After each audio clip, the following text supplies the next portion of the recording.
Donald Trump is now talking about killing Obamacare again. Now, he lost that fight while in office, and most Americans seem to like this policy. Is he handing Joe Biden an issue he can run with? Rob? Yes, and that's the problem with Trump leading the GOP charge here as the candidate.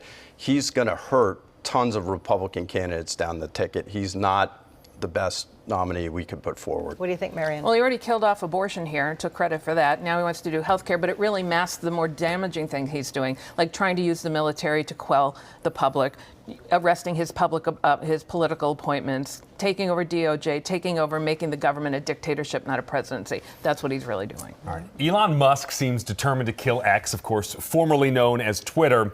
In fact, last week he used an expletive when talking about advertisers who were fleeing the site. He did offer an apology for endorsing an anti-Semitic post, but it just seems to keep going downhill. Is this almost the end, Marianne? Elon Musk is a lot like Donald Trump right now. Everything he touches really falls apart.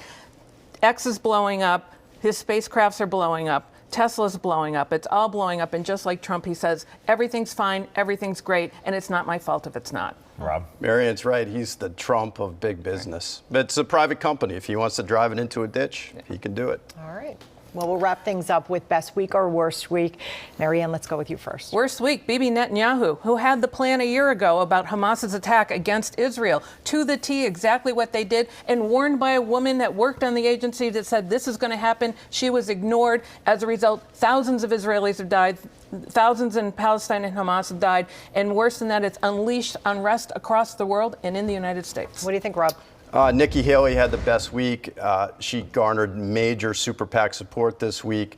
She's doing better than Trump in battleground states. And I'll give an honorable mention to worst week to George Santos becoming just the 6th member of Congress to be expelled by his peers. He had a bad week as well. No Rob, loss there. Marianne, thanks so much for your time. We appreciate it. And thank you for making us part of your weekend. Don't forget, every Sunday, we go on the record.